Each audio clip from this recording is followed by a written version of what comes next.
you said earlier, you didn't leave first gear. Yeah, coming in the fight, my dad told me just to go in there, use my jab, stay relaxed, let everything come, and that's what I did. I went in there, I started working the body, I started warming up, I started, catching his rhythm, seeing what he was doing, and then the fight was pretty much stopped.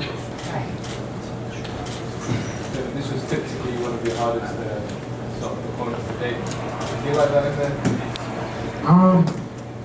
Abdullah, he is a tough opponent. I just went in there, I put on a great performance, and I made him look easy, but if he fought anyone else, he might be a tough fight for them. He was undefeated. He was the number 2 contender. He was the WBC silver champion, and on paper, he was supposed to be my hardest opponent. So I went in there, I trained very hard for this fight. I sacrificed a lot. I had a good training camp, and I went in there and I made the fight look easy. But for anybody else, who knows how if he would give them a test or not. They said maybe for stoppages, you pick which one you prefer? On paper, Abdullah was a much tougher opponent. A lot of people are saying that this was going to be a real test. He was going to go in there and make it a dog fight, and he was a very hard puncher. So this performance means more. Of course, the knockout was sensational. It was a viral knockout. But this fight meant a lot more. Now, Eddie and Devin, obviously the fight not being over, everything seems to check out on the medical side at least, from what it seems. Are we going to see Devin back November the 9th in Los Angeles? Yeah, that's the plan. I mean, we're going to talk to Bill and Devin. I mean, obviously, in the ring after the adrenaline's going, and they both said 100%, let's go for that. The slot's there for him. I think he's the absolute perfect audience for Devin Haney. Millions of young people watching around the world. I think if you're going to bring someone into the sport of boxing, what Lou said, I don't think these people necessarily will stick to boxing. Well, they won't if they don't see something that makes them go wow. Luckily, we've got something that makes you go wow, and that's Devin Haney. So with these millions of young people watching around the world, if they witness Devin Haney, they're going to be a fan, and they're going to stick. So if Bill and Devin say tomorrow, Monday, tonight, November 9th, it's 8 weeks tonight, perfect. You can have a little rest for a few days, and then I think that'd be the perfect platform, sold out Staples Center. I got a question for Eddie. Eddie, is the press conference tomorrow? Or is it... Yeah. You think I can get the first flight out to the press conference out there in LA? You want to do that? Yeah, I think so. Sure? I think so. Can I you too? I'm ready for November 9th.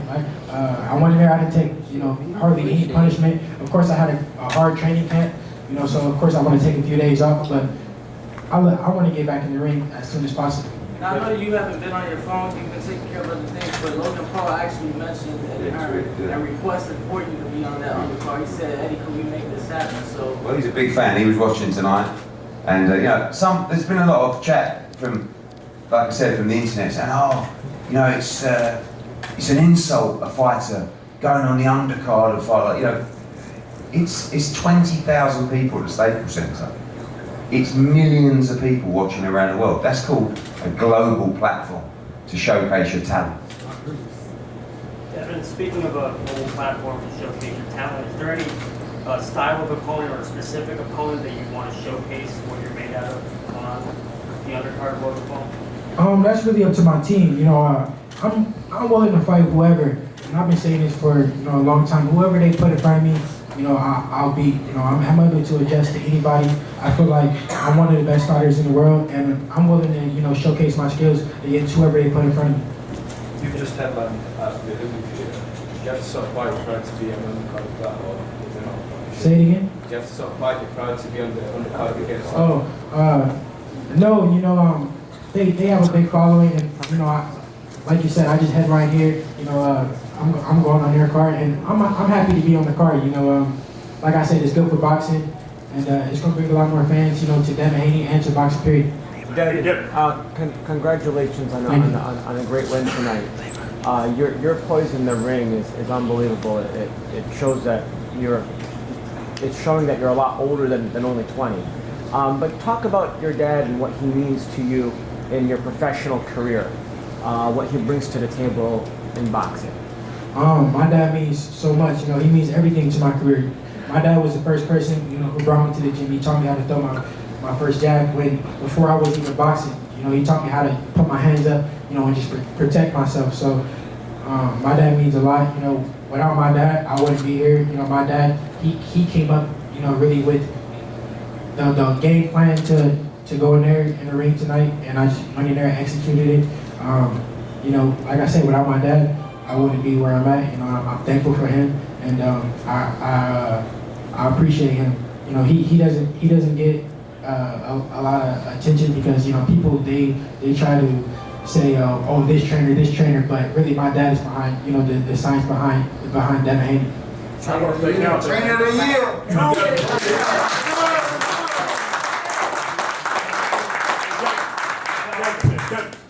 Now you had that last fight against Antonio Moran at the MGM over in the Washington D.C. area, and now here in the MSG. What do you think that you worked on from those past two fights, and you know, I would say over the past couple of years that makes you seem so patient in the ring and being able to be real focused when you're going up against your opponent? I've been saying this now, you know, I'm only getting better. And that's why I keep saying those guys, but they better fight me now because as time go on, I'm only gonna get better. So it's only gonna get worse for them. You know, I train hard in the gym. Like I said, I sacrifice. I work on many different things, and I'm a student of the game. So, you know, every fight I'm gonna get better. Now, I see that you're here at 135. How long will it be until you start to move up to 140, 147? What point are you? My weight cut went actually really good for this fight. I felt great. I'll stay at 135, you know, if I can get a big fight, but I'm not gonna stay here, you know, forever. I'm not gonna stay here, you know, too long, but I'm willing to stay here for, you know, a little bit longer, you know, because I want to get a title at 135 and then move up. I don't want to, you know, miss the 135 division, you know, without getting a title. You know, I want to get multi-division world champion, so, you know, it starts at 135. Devin, why not go after the There was a few people here that feel like you too green for Lomachenko. I personally feel like that you would defeat Lomachenko. What do you see in Vasyl Lomachenko? Because I believe I see what you see in Lomachenko, that you could defeat him. But there's some people that here tonight that think you're too green to defeat Lomachenko. Yeah, well, you know, Lomachenko is a great fighter. You know, I take nothing away from him. And that's exactly why I want to fight him, because he's a great fighter. And no disrespect to, you know, any of his other opponents, but it was obviously, you know, too green for him too. So if I'm too green, let me just go on the list with all the other green fighters that he fought.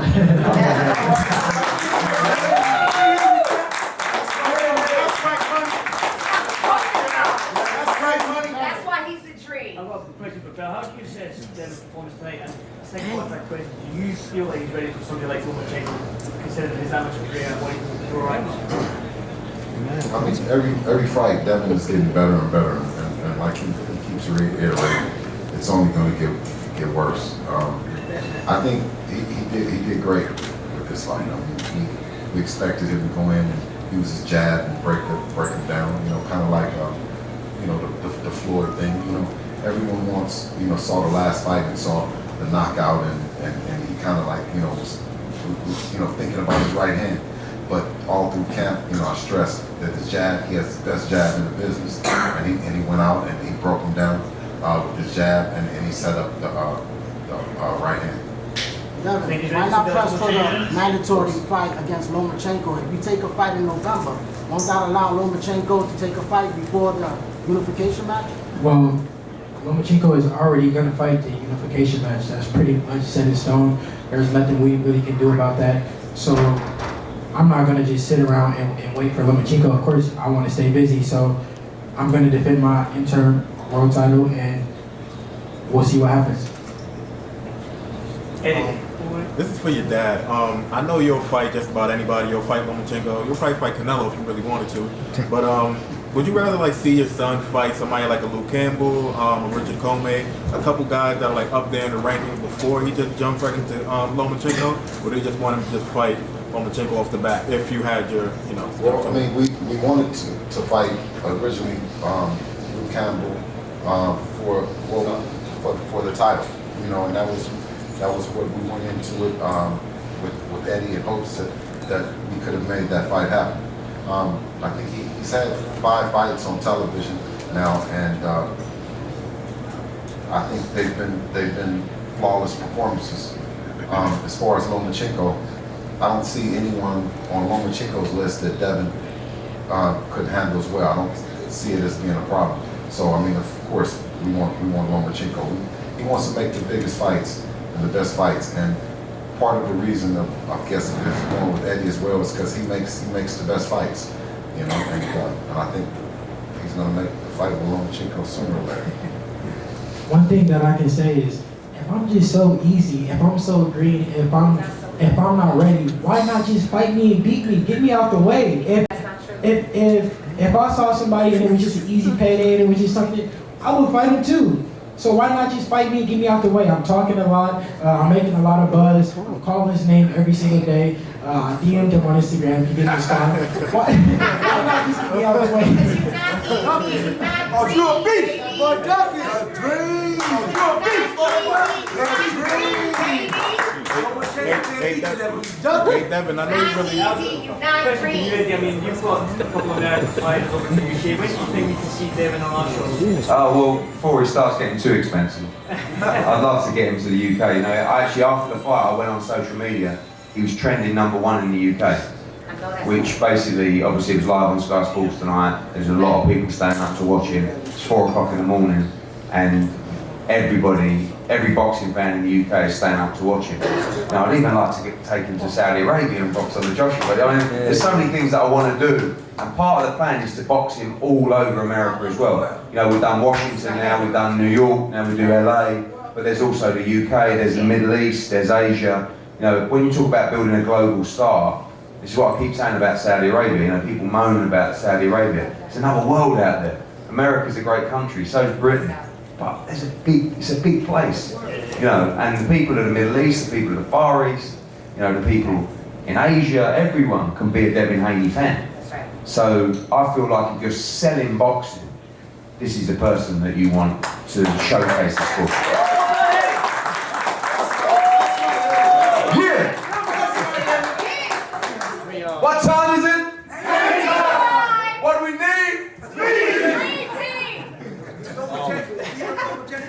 Haney, you mentioned Lomachenko. A name out there, like you're not mentioning, is Mike Garcia. I heard, Eddie Hearn, possibly, Mike joining the zone. Why not Mike Garcia? Loma doesn't want to face him. 135, 40. I don't think you see Garcia at 35 again, but 40 maybe. I mean, all these fights. I get you, Eddie, but I'm actually Haney. Haney, what do you think? What do you think? I mean, not respect you, but I'm just saying, I don't hear Mikey now. Mikey's a name out there. Yeah, like. What do you think about Mikey? What's that? I really don't know what weight class he's going to fight. I heard that he was coming back at 147, but like I said, I can say this, over and over and over again. I'm not turning down no smoke. I'm willing to fight the best fighters. I'm willing to fight everybody. I want to showcase my skills, and I'm ready for whoever. Thanks. Davis is coming into your weight class. He was campaigning while Mike Garcia was champ. We were campaigning in the WBC. He was one of the guys that was on the list as well. So, Mikey. But like even at 140, the matchups, which is like Devin against Jose Ramirez. They're all there. You got Tank. You got Jose against the winner of Progress against Taylor. Devin against the winner of Progress against Taylor. Tank moved up. Great fight. Javonte Davis. I mean, they've got history. They won that fight bad. It's a lot of the future. I mean, again, 20.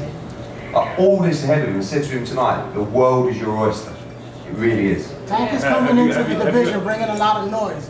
Are you going to fight Tank down the road? Is that a fight that you would like to have if you don't get Lomachenko?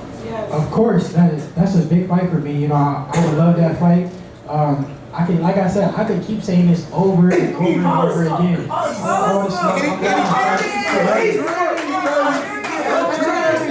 Seeing as though that you have a relationship with Floyd Mayweather, Tank is a Floyd Mayweather fighter. Have you guys ever had a conversation about you fighting Tank, and what does he say to you about that? No, we never had a conversation about that. Floyd's a smart guy, you know that, right? Hey, Devin. Let's talk about also you being a promoter as well. I mean, you're a boxer, but also the DHP right behind you. You have some promotion going on. What's that experience like having it on the zone and being a fighter / promoter? You know, it's great. My fighter, Darren Cunningham, he bought on the card.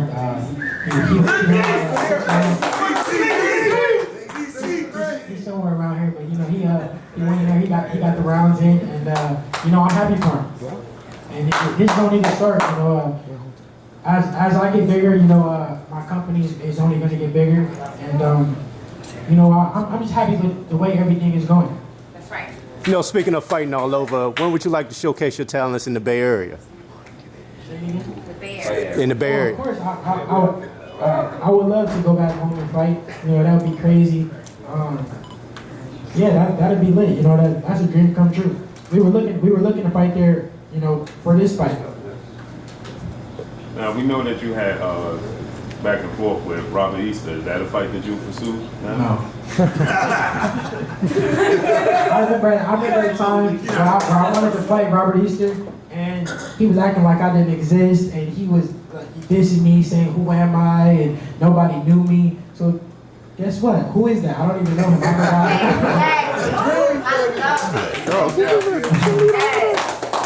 Right, guys, we have two more. Dev, another fight that you've had before in the amateurs is Ryan Garcia. He was supposed to fight tomorrow, fell out. He'll fly over there now. He can fight him tomorrow night. No, yeah, you're exactly right. Find the golden boy. Yeah, I don't know. We got the opponent. I'm ready. Show me the money.